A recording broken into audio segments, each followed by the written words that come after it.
명절 가운데 또 잘 지내셨는지 모르겠습니다. 이렇게 함께 예배할 수 있음이 감사합니다. 주신 말씀 가지고 오늘 지상교회 큰바위 얼굴 신약교회의 마지막 내용들을 좀 살펴보려고 합니다. 이런 질문으로 한번 시작을 해보려고 해요. 교회의 영광스러움을 우리는 보고 있는가라는 겁니다. 여러분은 교회가 영광스럽다는 말에 동의되어지십니까? 그러면 교회는 왜 영광스러운 곳입니까? 이것은 삼위 하나님의 임재가 있기 때문입니다. 하나님의 계획하심이 교회를 시작하게 했습니다.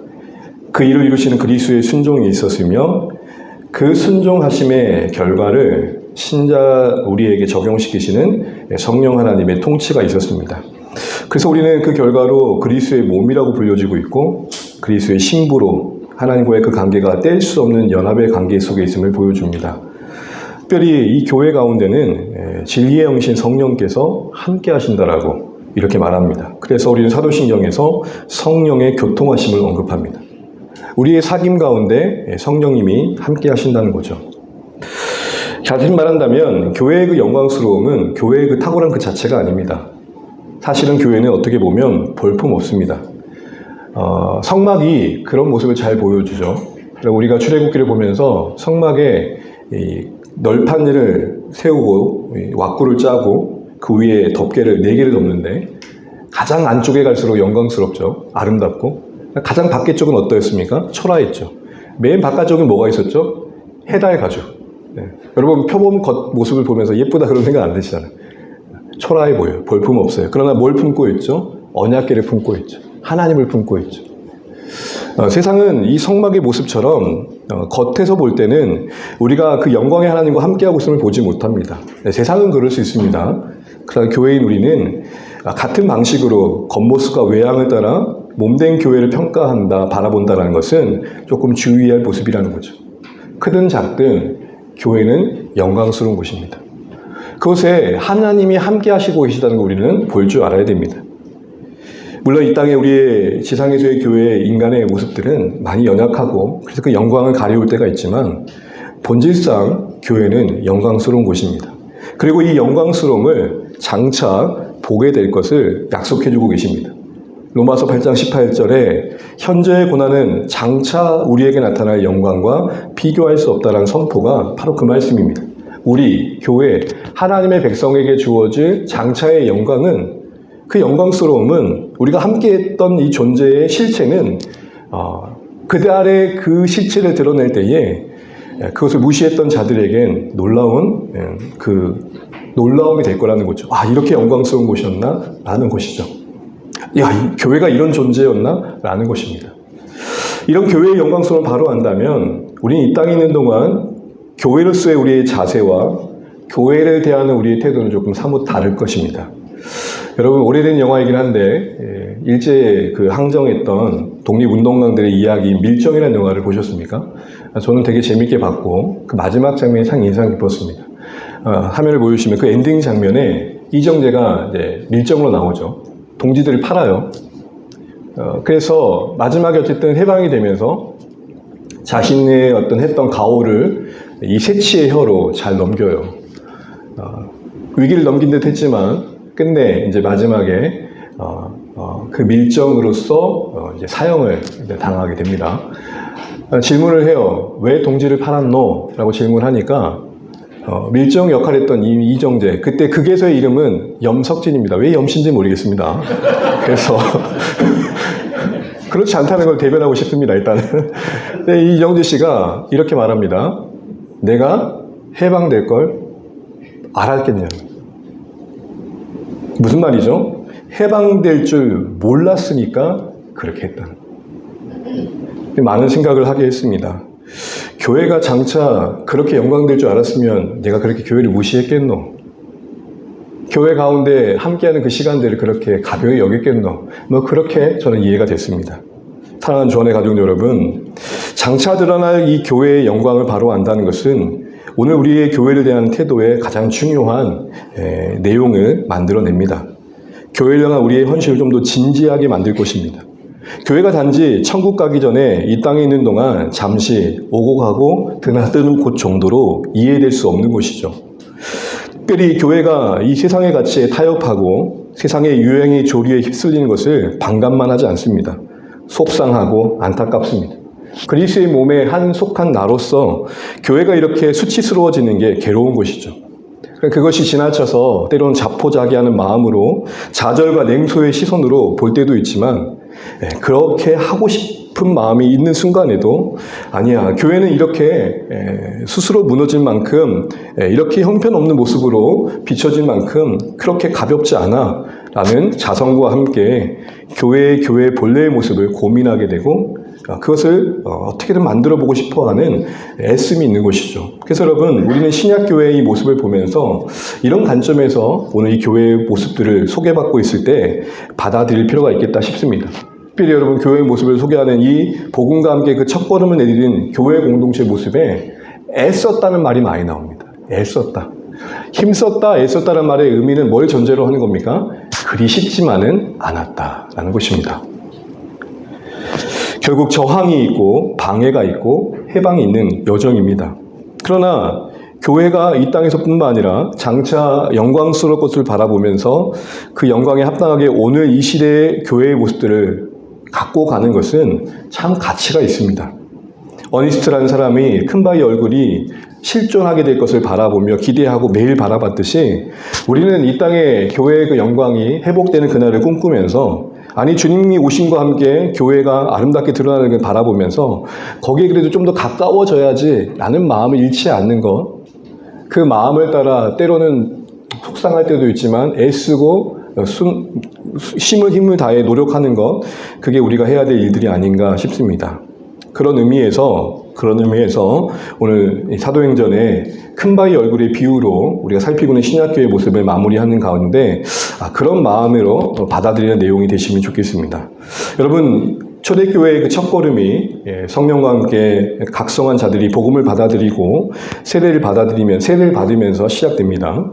근데 그들의 모습을 그래도 조금은 소개되어지고 있는 본문을 보고 있습니다. 그들을 한마디로 말한다면 살아났습니다. 그리고 살아냈고 그리고 살립니다. 예수의 복음 안에서 살아나고 또 그 복음을 따라 살아냈으며 복음으로 살리는 공동체로서 우리에게 소개되고 있는 것을 우리는 주목해야 됩니다. 복음 안에서 살아나는 이들의 모습은 어떻게 소개됐습니까? 말씀을 받아들이고 무려 3,000명이나 세례를 받은 것으로 그 교회의 시작이 나타나고 있습니다. 여러분, 여기서 주목할 것은 3,000명을 강조하고 있는 게 아니라 세례를 받은 3,000명임을 놓치지 않아야 됩니다. 세례를 받았다는 것은 예수 그리스도를 믿겠다라는, 영접하겠다는 신앙의 고백을 전제로 한 것입니다. 참된 회개와 믿음이 있었기 때문에 받을 수 있는 거죠. 베드로의 설교를 통해 들려진 예수님이 하신 그 일들이 오롯이 자신들의 죄로 인한 것임을 인정하는 회개와 그러기 때문에 소망이신 예수님을 영접합니다 라는 고백이 세례를 받는 근거가 되는 거 아닙니까? 이런 측면에서 본다면 교회의 시작이 이런 생명이라면, 예수 믿음이라면 우리는 이런 질문을 다시 한번 해볼 필요가 있는 거죠. 여전히 교회 안에 있지만 예수 안에 있지 않은 자들도 있을 수 있다는 사실.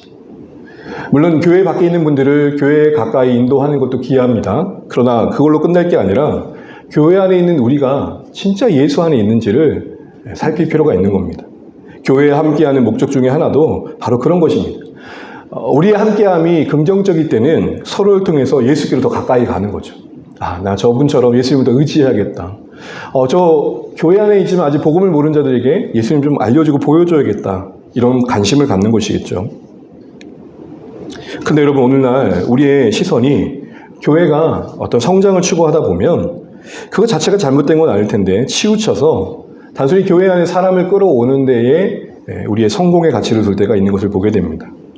저는 한 목회자로서 주 안의 교회가 건강하게 성장해 가면 좋겠고, 그 건강한 성장이라고 할 때는 적어도 그 시작은 우리 안에 있는 분들 안에, 교회 안에 있는 우리 모두가 동일하게 예수 안에 있는 숫자가 일치하는 게 아닐까 싶습니다.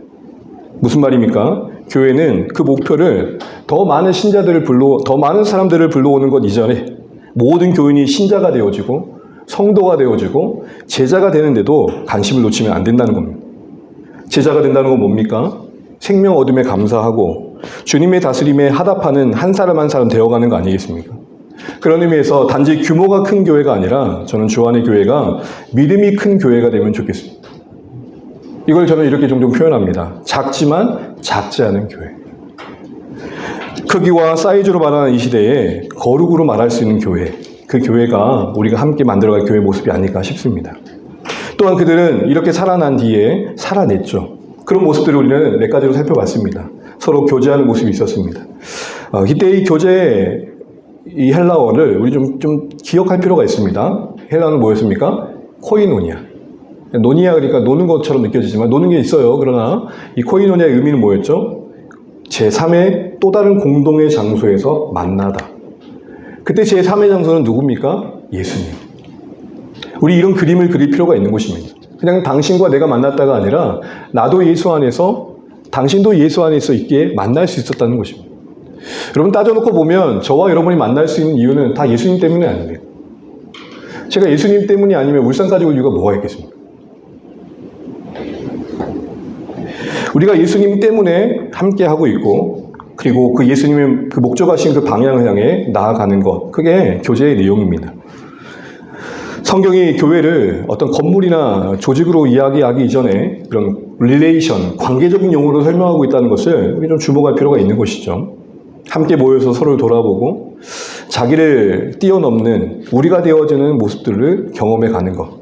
단순히 모인 궁중과 무리가 아니라 우리가 되는 것. 나를 넘어 타인을 향하며 무리를 넘어 우리가 되는 것. 이게 교회 안에 만들어져야 할 모습이라는 겁니다. 사실은 이것은 복음의 능력 외에는 만들 수 없는 겁니다. 왜죠? 복음만이 우리의 평생 떨쳐내기 어려운 이기적인 본성을 꺾을 수 있는 유일한 힘이기 때문에 그렇죠. 두 번째로는 그들은 서로만이 아니라 하나님을 찬미했죠. 여러분 다른 것들은 뭐 희미해지셔도 이 찬미란 단어를 좀 기억하면 좋겠습니다. 이 찬미란 단어는 아이네오라는 말인데 단순히 입술을 벌려 찬양한 게 아니라 하나님의 하나님 되심, 하나님의 하신 일에 대해서 지정의, 내 인격이 반응하는 겁니다. 조금 더 구체적으로 말하면 단순히 정해진 그 시간 특정한 장소에서 하나님을 예배하는 것을 넘어서 그 하나님이 함께함 속에 기도가 있고 말씀의 들음이 있고 예배가 있고 삶이 있는 것입니다. 그 임재를 날마다 각성하기 위해서 떡을 댐이 있었죠. 떡을 댐은 뭐였습니까? 성찬이었죠. 성찬은 뭡니까? 떡과 잔을 통하여서 나를 위해 죽으신 예수님이 지금도 부활하셔서 나와 함께 하심을 기억하는 거죠. 기념하는 거죠. 다시 살아나신 예수님을 묵상함으로 살아계신 하나님이 함께 하시고 살리시는 성령님의 임재를 경험해 가는 게 성찬입니다. 그 떡을 댐 속에 그들 안에는 그 임재가 지속되었고 그 가정 속에 기도가 있고 찬양이 있었습니다. 특별히 그들 안에는 기쁨이 있었습니다. 신앙생활이 어떤 경박해서도 안 되겠지만 너무 경직된 것도 문제죠. 여러분 세상 사람들에게 안 믿는 분들에게 교회는 마음껏 웃을 수 있는 곳임을 보여줘야 됩니다. 교회 와가지고 딱 앉아있는데 정숙하지 않다고 옆에 찌르면 안 됩니다. 편안하게 웃을 수 있는 곳이 교회였죠. 경박과 경직 사이에 기쁨이 뭔지를 보여줄 수 있어요. 하나님의 임재가 만든 자연스러운 영성, 이게 당시 교회 안에 있었던 겁니다. 그들 각자가 그 임재 안에서 넓혀진 마음은 자연스럽게 상대방을 향한 연대를 만들었고 그 연대는 제3자를 향한 환대를 만들었던 거죠. 그리고 이 모든 것들은 사도들의 가르침이 시작이 된 결과들이었습니다. 이게 중요합니다. 그냥 구원받은 자들끼리 기분 좋아가지고 교회 한번 시작해보자 이게 아니라 말씀이 교회가 무엇인지를 가르쳐 주셨고 사도들은 예수님께서 들었던 교회가 무엇인지를 알려줬고 그들은 그것을 배우고 알면서 교회를 만들었던 것이죠. 이 사도들의 가르침은 오늘날 말하면 성경의 가르침이죠.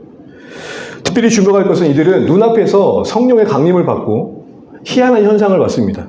그런데 그들이 선택한 것은 말씀이었습니다. 여러분 진짜 하나님을 체험하잖아요. 그러면 진짜 하나님을 알고 싶어요. 체험에 빠지지 않고 그 체험을 주시는 하나님 누구신지를 갈망하게 돼요. 그래서 저런 사람이 진짜 하나님을 만난지를 아는 방법 중에 하나는 그 열매가 하나님을 알고자 하는 배움이 있는가로 확인할 수 있는 거예요. 하나님을 만났다고 하는데 뭔가 하나님을 배우는 자리에 나오지 않고 뭔가 어떤 경험할 수 있는 자리만 찾아다니면 어떤 신비로운 체험만을 붙들고 있으면 조금 퀘스천을 던질 필요가 있는 거예요. 무슨 말입니까? 사도들의 가르침 속에 성도들이 조화려 함께 모여 말씀을 듣고, 아, 그렇구나. 교회는 이런 곳이구나. 아, 사랑은 이렇게 해야 되는 거구나. 아, 하나님이 이렇게 우리와 함께 하시는구나. 늘 확인하면서 예배하는 자들이 되었고, 사귀는 자들이 되었던 것이죠. 그것은 결국 그들의 일상과 관계 속에 변화를 만들었던 것이고요. 쉽게 말해, 삶이 되는 게 그들의 열매였고, 사건과 실제가 되는 게 그들의 변화였던 것입니다. 이러면서 우리는 오늘 새로운 주제를 맞이하기 전에 이런 질문을 다시 한번 해보게 됩니다. 여러분, 하나님의 우리에 대한 관심은 뭘까요? 제가 신앙생활하면서 하나의 패러다임의 전환을 했던 것 중에 하나는 하나님이 우리를 써먹게 부르시지 않았다는 사실이었습니다. 생소했어요. 하나님이 우리를 써먹게 부르신 게 아니다? 그러면서 이런 말을 듣습니다. 하나님 우리 존재 자체를 목적 삼으셨다. 상당히 파격적이었어요. 열심을 내어서 교회 봉사하는 게 잘못됐다는 말을 드리는 게 아닙니다. 근데 그걸 위해 부르신 건 아니라는 거예요. 그리고 그거는 열매가 되어야 되는 사실에서 그렇구나를 배웠습니다. 하나님과의 사귐과 내 존재의 완성이 없이 사역만 있으니까 그 사역이 서로를 싸우게 된 이유가 되더라고요. 사역하면서 사귐이 있고 자라남이 있는 게 아니라 경쟁이 있고 갈등이 있고 편파가 나눠지더라고요. 결국 이런 관점에서 본다면 하나님이 말씀 아래 조화려 서로를 사귀게 하고 예배하는 공동체를 만들어가는 이 모습이 오늘 우리에게 적용되는 질문을 이럴 겁니다. 하나님 우리의 존재를 목적 삼아서 자라게 하시기 위해 부득이하게 내 형편에서 원치 않게 묶어두신 어떤 관계와 상황, 소위 저는 이렇게 표현하고 싶어요. 섭리적인 환경 속에 나는 그 상황을 어떻게 마주하고 있냐는 거예요. 잘 지내던 사람들과 갑자기 갈등이 생겨요. 생각지 못했던 어려움이 찾아와요. 이런 모든 상황들을 원망과 불평으로만 대할 것인가? 저는 쉽지 않지만 이런 맥락에서 본다면 하나님이 우리를 그곳에 묶어두시사 배우고 자라게 하시는 기회로 삼게 하시기를 원하신다는 것을 보셨으면 좋겠습니다. 이걸 위해서 우리는 모든 상황 속에 그 권위가 말씀이셔야 됩니다. 안타까운 건 우리의 일상 속에 최종적인 그 선택이 결국 내 기분 따라 할 때가 있고 내 감정 따라 할 때가 있고 내 속상함 따라 할 때가 있다는 거예요. 여러분, 속상해도 그 순간의 권위는 말씀이셔야 됩니다. 순종은 감정의 충만함으로 하는 게 아니라 말씀의 충만함으로 하는 것입니다. 말씀이 아닌 기분과 감정과 상황이 나를 지배해가다 보면 그 상황에 묶어두신 하나님의 섭리의 뜻 중에 하나인 우리를 자라게 하시는 목적을 이루기가 어려우시겠죠. 한 주간, 여러분 우리의 최근의 삶 속에서 무엇이 최종 권위가 된지를 생각해 보십시오. 열받아요. 겁나 열받아요. 근데 내 입술 밖으로 나아갈 때 적어도 필터링은 하나님의 다스림이셨는지 아니면 내 상한 자존심이며 속상한 내 감정이었는지를 돌아볼 필요가 있는 것 같아요. 그런 넘어짐 속에서 정말 하나님께서 기뻐하시는 선택들을 해가는 훈련들을 우리는 계속 해가지 않을까 싶습니다. 잊지 마십시오. 그 서로의 사귐의 풍성함과 임재 속에 하나님을 늘 바라봤던 그 공동체의 아름다움의 시작은 사도들의 가르침을 받음이었습니다. 항상 여러분, 우리 존재가 말씀 아래에 조아려서 속삭이듯 들려주시는 하나님의 음성도 들으시고 포효하듯 외치시는 하나님의 음성도 들으시고 고요하지만 잔잔하게 다그치시는 하나님 말씀을 들으셔서 자꾸 말씀의 권위 아래 나를 두는 그 조아림 속에 사람과의 관계가, 사역이, 예배가 풍성해질 수 있다는 것을 우리가 잊지 않고 우리의 최종의 권위가 말씀되어지시는 우리 삶 되시면 좋겠습니다. 근데 여러분, 오늘 우리가 읽은 47절을 보니까 이런 이들의 변화는 그들 안에만 머물지 않았다는 겁니다. 등잔을 등경 위에 두듯 산 위의 동네는 감출 수 없듯 우리 안에 일어난 변화는 숨길 수 없다라는 것이죠. 그래서 그들이 살아냈던 복음은 그 복음에 관심을 갖는 자들을 일으켰고 결국 그들을 살리는 역사로 이어지더라는 겁니다. 여러분, 제가 한 주간 1세기 그리스도인의 선교 이야기 책을 다시 한번 읽어보면서 오늘 칼럼에도 썼지만 딱 그런 마음이 들었어요. 저렇게 살고 싶다. 어떤 형식화된 종교인의 모습이 아니라 자연스럽게 일상 속에서 삶을 통해서 하나님이 증거되는 아름다운 모습, 이런 거구나를 좀 배울 수 있었습니다. 그 책 중에 푸블리우스라는 사람이 등장합니다. 여러분, 지지난주에 제가 푸블리우스를 소개했었잖아요. 이 사람은 브리스길라와 아굴라가 섬기는 가정교회 모임에, 가정에서 모이는 교회 모임에 함께합니다. 그걸 초대했던 사람이 있었겠죠. 생소했어요. 이런 사람들이 다 있지? 아니, 어떻게 주인과 종이 함께해? 저들 사람들이 표현하는 걸 봐. 저 고민하는 바와 저것을 붙들고 함께 기도하는 걸 봐. 생소했어요. 이 사람이 두 번째 책에선 핵심이에요. 그래서 1세기 그리스인의 하루의 이야기가 나옵니다. 그러다가 네로에게 잡혀요. 그런데 다시 풀려나게 되고 세 번째 권에서 그가 이제 그 뒤의 삶이 어떻게 더 진척되었는지를 보여줍니다. 두 번째 책은 그가 어떻게 변화되었는지를 얘기했다면 세 번째 책인 그리스도인의 선교 이야기는 그 변화가 어떻게 주변을 변화시켰는지를 이야기합니다. 그러면서 서두에 이런 표현을 씁니다. 보여주세요.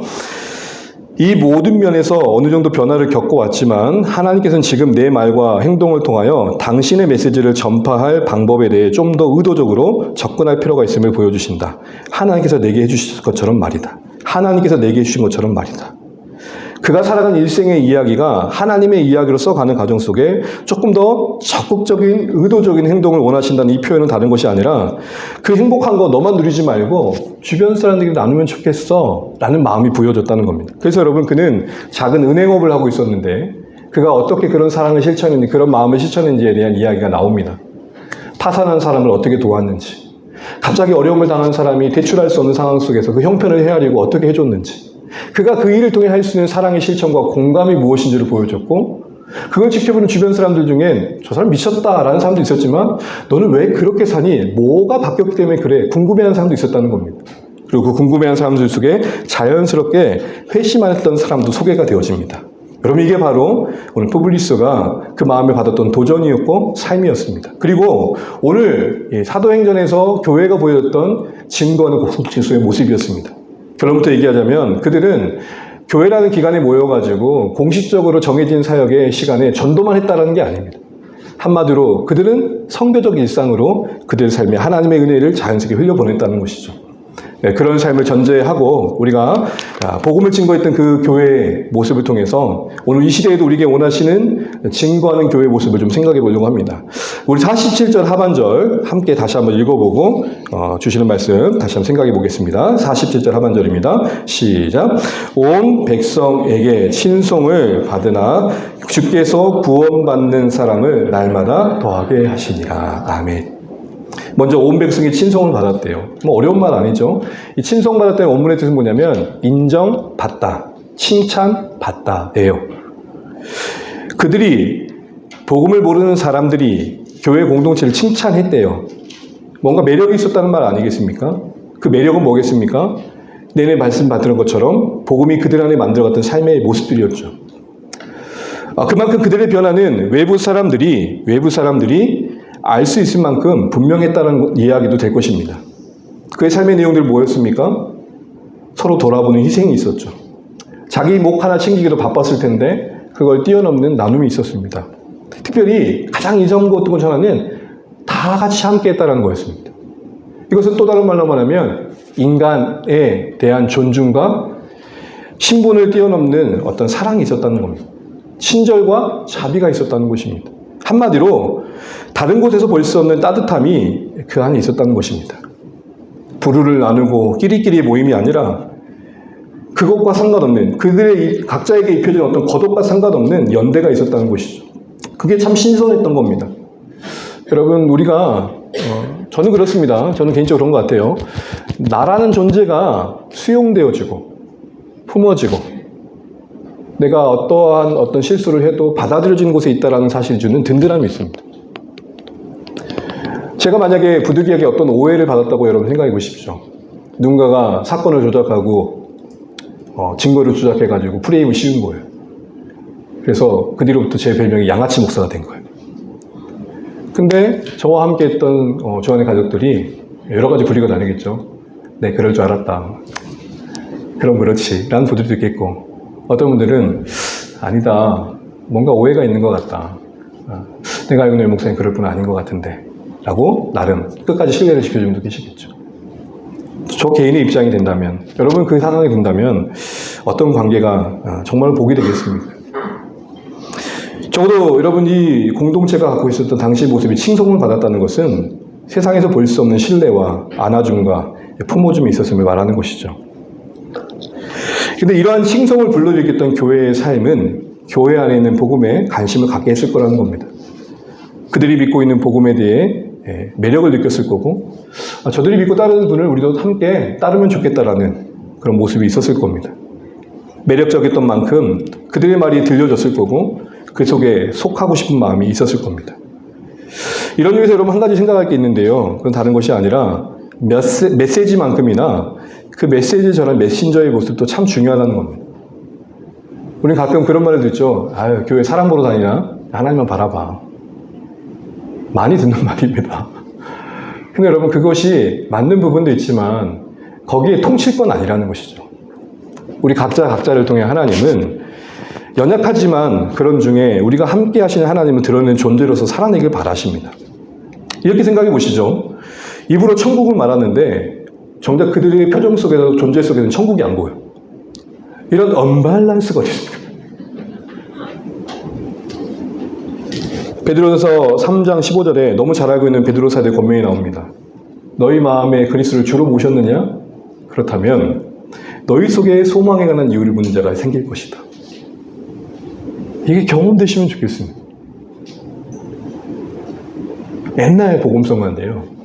너는 내 항상 웃니 슬퍼도 눈물 나도 남들은 모를 거야. 여러분도 모르시는 것 같네요.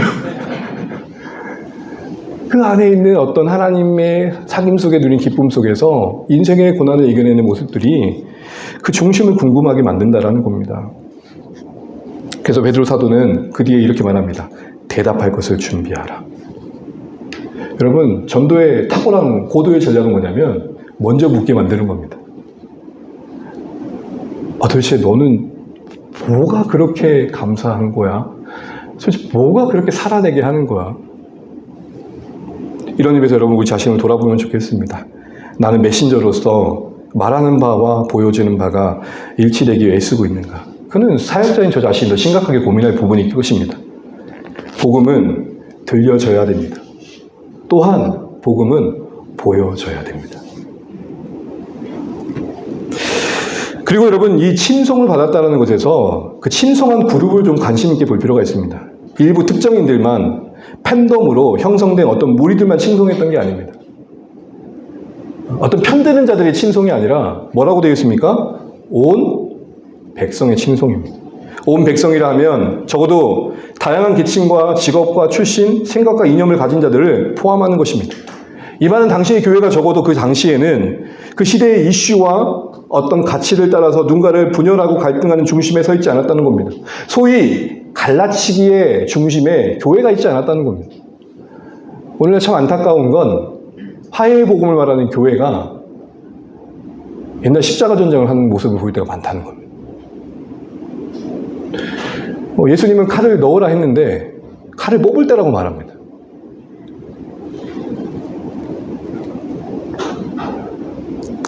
십자가를 품은 우리의 마음이 넓어져 품고 변화시키시는 하나님의 능력을 신뢰하기보다는 제가 조금 거친 표현 쓰는 거 이해하세요? 십자가로 찍어버립니다. 오직 십자가는 예수의 피만 묻어야 되는데 분노의 피가 묻어나고 잔혹한 폭력의 피와 혐오의 피가 묻어납니다. 아무리 아니라고 해도 여러분 우리가 말하는 복음과 보여주는 복음이 어떻게 세상에서 이해되는지로는 깊이 생각해 필요가 있습니다. 적어도 당시에는 특정인들의 칭송이 아닌 온 백성의 칭송이었다는 것은 개토화된 그룹이 아니었다는 겁니다. 그들만의 리그가 아니었다고요. 그 니들만의 얘기라고 하는 게 아니라 공감이 되는 현장이 있었다는 겁니다. 좌파든 우파든 다른 이념과 신념을 갖고 있는 사람이든 그 이상의 가치를 갖고 있는 하나님 나라에 함께 모여서 이야기를 적어도 할 수 있는 소통의 관계는 만들어졌다는 것입니다. 교회로서 우리는 어떠한가? 앞서 봤던 것처럼 베드로가 사람들에게 이야기했던 거 아닙니까? 얼마든지 부르시는 하나님을 우리가 믿고 그 하나님에 따라 우리의 언행과 마음의 크기가 변화되고 있는가를 생각해 볼 필요가 있습니다. 나의 삶에는 인생의 이런 여러 만남과 사건들을 통해서 무엇이 쌓여가고 있는가 생각해 보십시오. 여러분 아까 말씀드렸던 것처럼 하나님 우리가 잘하길 바라십니다. 우리 존재를 먼저 우선시 목적하셨습니다. 나를 살리고 나를 변화시키는 게 가장 하나님의 우선된 관심입니다. 그럼 동일하게 우리도 우리 인생의 여러 만남과 사건들에 그리고 부딪히는 한계 속에서 뭐가 쌓여가고 있는 걸 점검해 볼 필요가 있습니다. 품음이 넓어지고 있고 헤아림이 깊어지고 있는지를 생각해 봐야 됩니다. 여러분 어떤 관계 속에서 실망과 분노만 더 쌓이고 있다면 고민이 됩니다. 그 관계가 오히려 사람을 이해하고 긍휼이 쌓여가는 기회가 되고 있는지를 점검해 보십시오. 사람들을 겪어보니까 믿음도 하나 없다라고 오해가 쌓여가고 있다면 그 점검해야 합니다. 그 사람들의 무너짐과 실패는 이해를 넓히라는 하나님의 말씀 아닐까요? 사람이 신뢰의 대상을 넘어 사랑의 대상임을 아는 게 복음이 아닙니까? 우리가 점점 편견과 선입견이 굳어지는 게 아니라 깨어지고 있어야 복음 안에 있다는 거 아니겠습니까? 베드로가 3번 부인할 때 예수님이 이렇게 말씀하지 않으셨습니다. 이래서 머리 검은 짐승들을 거두는 게 아니요. 어디 그런 말씀이 있습니까? 어디 거기 그런 말씀이 있어요. 후라이팬에 한참 달궈졌을 때 굳은 얼음을 놔도 당장 스르륵 녹아내립니다. 그러나 땡땡은 불 한번 지펴보지 않은 후라이팬은 고체 덩어리를 올리면 올릴수록 쌓여갑니다. 왜 우리는 못 녹게 될까요? 라고 할 때 달구어지지 않은 우리의 마음도 점검해 볼 필요가 있는 거예요. 어느새 좁아진 마음, 어느새 밀어내고 있는 마음. 앞서 푸들리우스의 가치는 그거였습니다. 하나님께서 나를 어떻게 대하셨는지. 그게 늘 기회가 되어서 은행 업무를 하면서도 어려운 사람들에게 이런 마음을 고백해요. 나에게 2번의 기회를 주신 하나님께 누군가에게 그 기회를 주고 싶었다는 거. 이런 면에서 여러분 예수님이 하나님 나라를 비유하실 때 겨자씨 비유를 했던 것을 다시 한번 생각해 볼 필요가 있습니다. 우리 마태복음 33장 32절 말씀 같이 한번 읽어볼게요. 시작. 이는 모든 씨보다 작은 것이 오되 자란 후에는 풀보다 커서 나무가 되며 공중의 새들이 와서 그 가지에 깃드니라. 아멘. 여러분 이 비유의 핵심은 자라남입니다. 키워드는 자라남이에요. 근데 그 자라남이 어떤 성격의 자라남이냐는 거예요. 작은 씨라고 말한 것은 그만큼 그 자라남의 어떤 크기를, 결과를 강조하기 위한 표현이실 겁니다. 그런데 여러분, 겨자씨가 자라 풀이 되지 나무가 되진 않습니다. 아무리 크게 자라도 크게 자란 풀이지 나무는 안 된다고요. 그럼 예수님이 구라치신 겁니까? 이게 바로 비유의 비법입니다. 어디나 볼 수 있는 흔한 나무였던 겨자씨 이야기를 꺼내서 쉽게 귀를 기울이게 하시고, 그러나 그들이 알고 있는 상식과 다른 얘기를 하심으로써 하나님 나라의 가치를 강조하신 겁니다. 보세요. 자라나는데 그 자라남은 나무가 된다고 말하는 것은 당시 사람들이 이렇게 들렸어요. 예수님 자라는 건 맞아요. 겁나 큰 거는 길게도 자라더라고요. 근데 나무가 된다고요? 새가 깃든다고요? 그 말도 안 되는 얘기를 하세요. 그러면서 이렇게 말씀하시는 거예요. 그게 하나님 나라다. 하나님 나라는 크기가 자라는 것이 아니라 존재가 자라 나무가 되는 곳이다. 우리는 이 비유를 볼 때 이렇게 생각해요. 우리 지금 겨자씨처럼 겁나 작습니다. 그런데 주님께서 은혜 주셔서 시간이 흐르면 엄청 많아질 겁니다. 이렇게 말합니다. 비유의 핵심 뭐죠? 하나님 나라의 자라남의 성격은 요만했던 게 이렇게 됐다는 게 아니라 그 자라남의 결과로 뭘 만들었냐는 거예요. 뭘 만들었어요? 나무가 됐대요. 그리고 쉴 수 있는 새들이 모이는 곳이 됐대요. 새들이 모여 쉴 수 있는 곳이 됐대요. 이런 관점에서 보면 이 자라남의 의미는 양적 성장이 아니라 존재의 커짐이죠.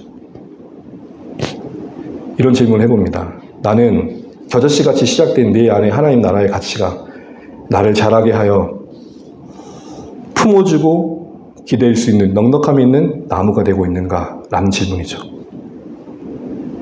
이런 질문 속에서 우리는 다시 한번 하나님께서 온 백성이 친성받던 교회의 모습 속에 우리 좀 조조를 생각하게 돼요. 우리 가장 가까운 곳에부터 인정받으시면 좋겠습니다. 제 어린 시절에 지금도 남아있는 안타까움은 뭐냐면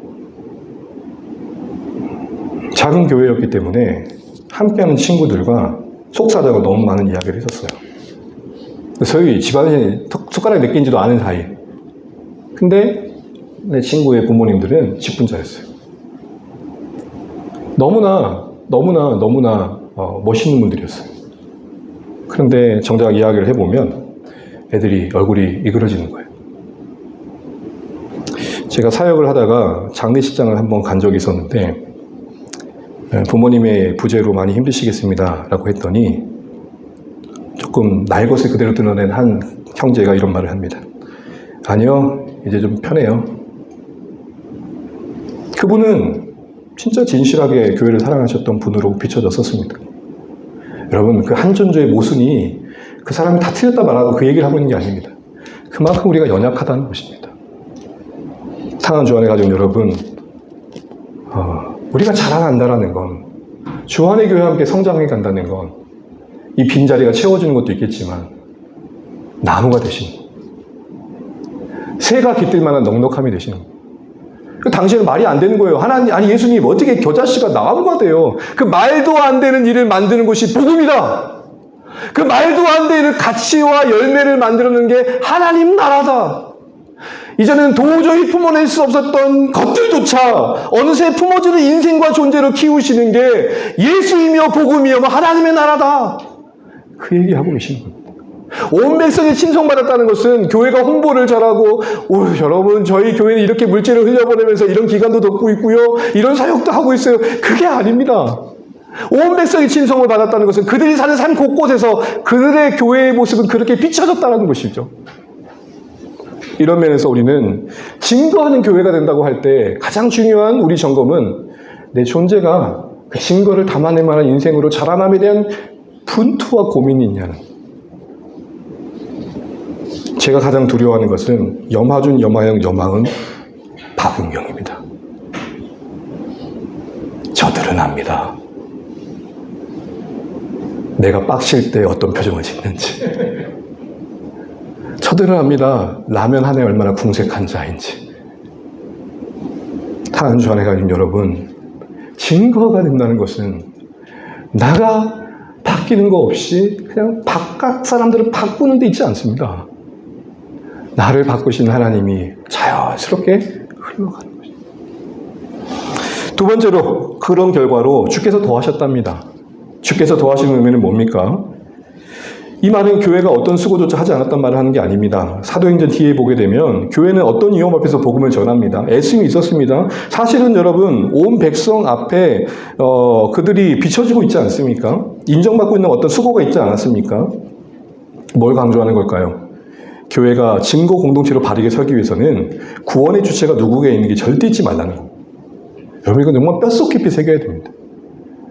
교회가 구원의 주체이신 하나님에 대한 신뢰를 잃어버리게 되면 어떤 현상들이 나타나느냐, 어떤 결과를 누군가에게 돌리게 됩니다. 아유, 우리 연목사님이 계셔서 이렇게 됐어요. 그런 게 어디 있어요, 여러분.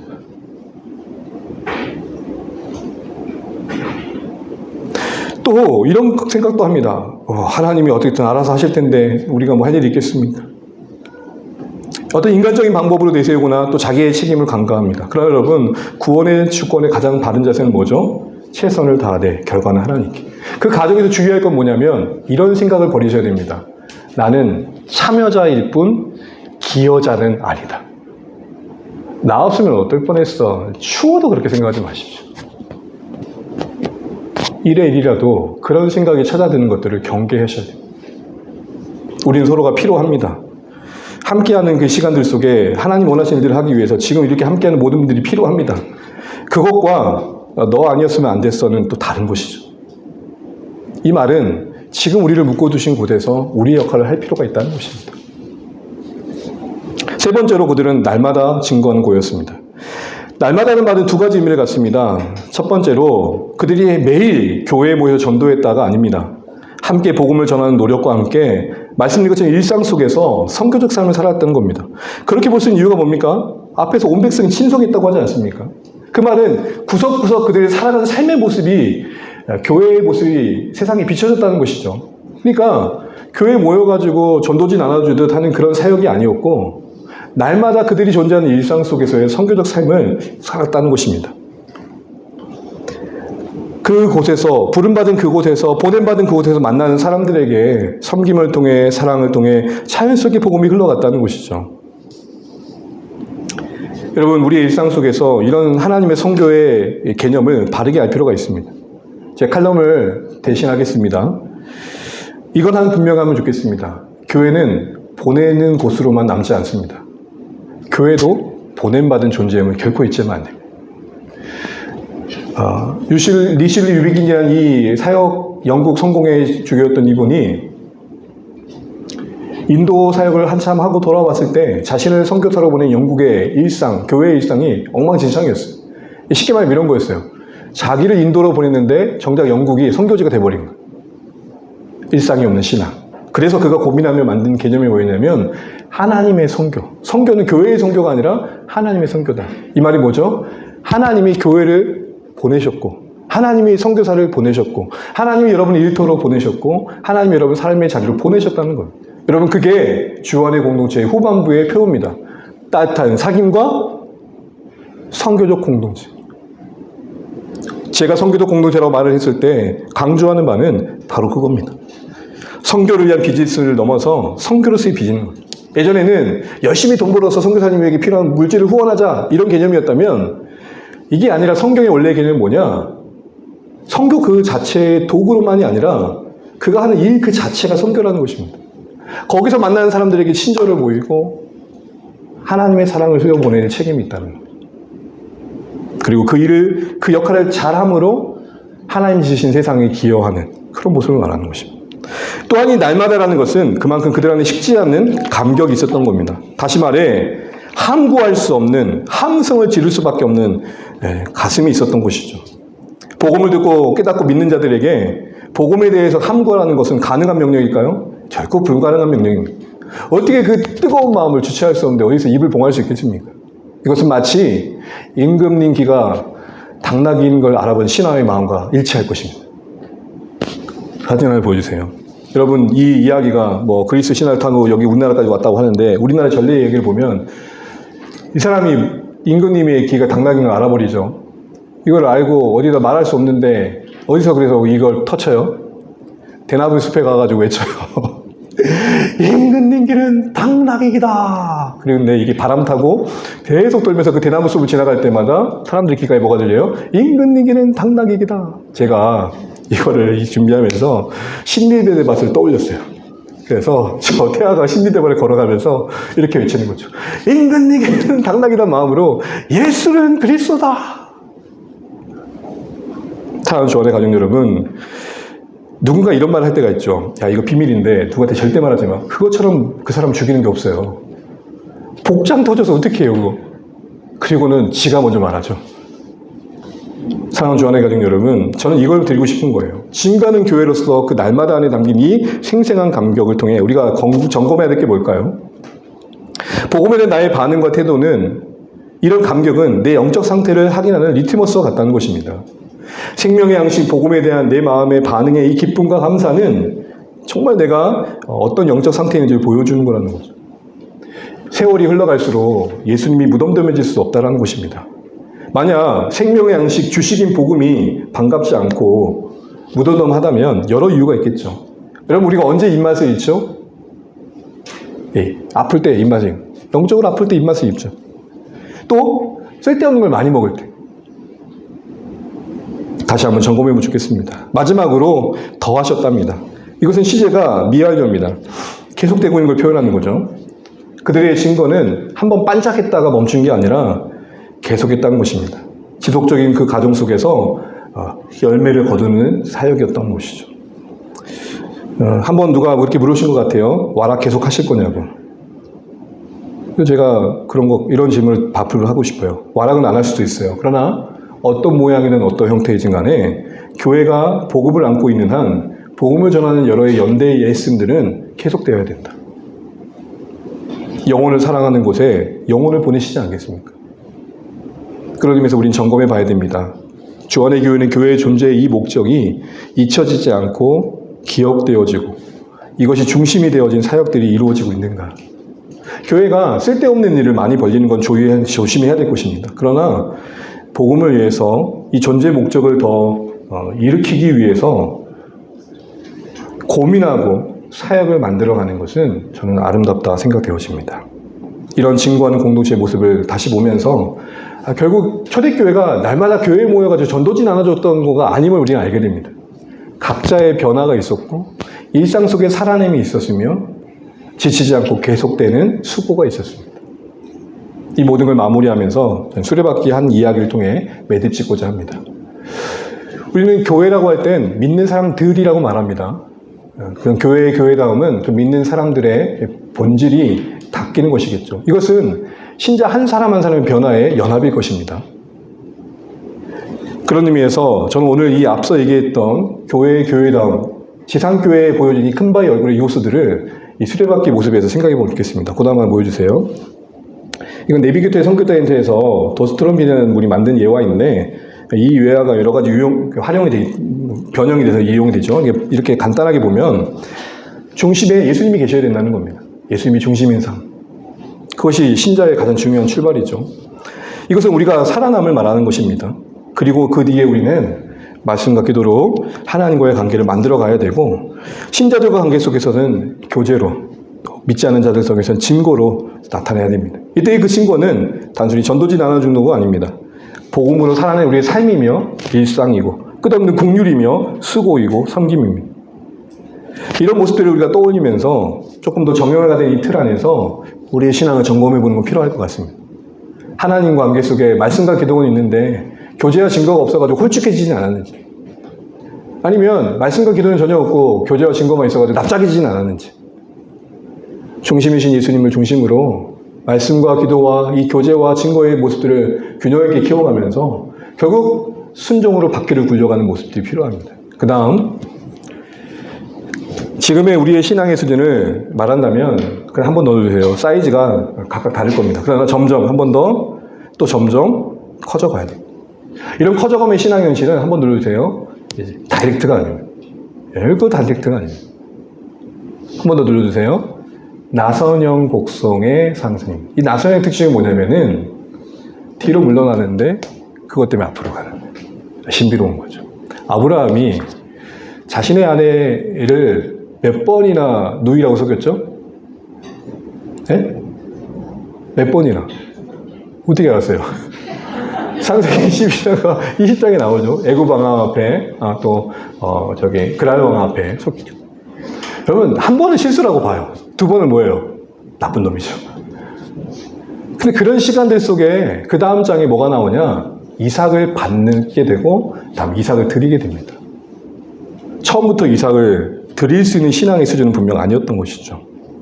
아브라함도 한 인생으로서 엎치락지치락하며 자라남이 있었습니다. 여러분, 신앙은 태보로 끝나지 않게 하시는 하나님의 은혜가 약속된 자리입니다. 그러면 실패할 때, 신앙이 뒤로 물러날 때, 그래서 가장 중요한 자세는 뭐냐면, 이건 아닌 것 같은 모습을 여러분이 발견했을 때 가장 해야 될 모습은 엎드림입니다. 하나님, 제 모습을 봤습니다. 도와주십시오. 거기서 끝까지 고집을 부리고 자꾸 그 태보의 자리를 집착하고 거기에 머물려고 하는 것은 하나님 뜻이 아닙니다. 역설적이지만 하나님께서 우리에게 자유롭게 선택하게 하시고 실패하게 하신 것은 그 실패를 통해 나를 알고 겸손케 하시사 잘하게 하심입니다. 신앙은 안 넘어지려고 애쓰는 게 아니라 넘어짐을 통해 자라가는 것입니다. 이런 사실을 우리가 바로 알고 다시 한번 이 교회된 모습을 우리 각자에게 적용했던 말씀들을 곱씹어보면 좋겠습니다. 예수님의 주되심 안에서 나는 살아난 자인가? 그리고 말씀 안에서 늘 조아리며 내 삶은 하나님 뜻을 알아가는 삶이 계속되고 있는가? 그로 인해서 교제하고 있고 하나님을 의지하고 있고 예배하고 있으며 또 세상 속에서 나의 삶을 통해 하나님의 나라가 증거되고 있는가? 이 모든 게 매 순간 순종을 통해 열매 맺어가고 있는가 돌아보시면 좋겠습니다. 그래서 여러분, 오늘 이 그림을 기억하시면서 내가 좀 자라가야겠다. 그게 우리 주안의 교회가 또 교회의 교회다움을 만들어가는 모습일 겁니다. 여러분, 저는 아침마다 이 그림을 떠올리면서 저를 위해 기도하고 있고 여러분을 위해 기도하고 있습니다. 하나님, 우리 수아하고 하은이하고 효경이가 예수님이 중심이 되게 해주세요. 말씀과 기도가 있게 해주세요. 교제와 증거가 있게 해주시고 순종이 있게 해주세요. 그리고 이게 요만하지 않고 겁나게 커지게 해주세요. 우리 자신을 위해서 분명한 목표를 가지고 기도해 가면서 교회의 교회됨의 열매를 맺어갈 수 있는 우리의 신앙의 아름다운 현장 되시기를 주의 이름으로 축복합니다.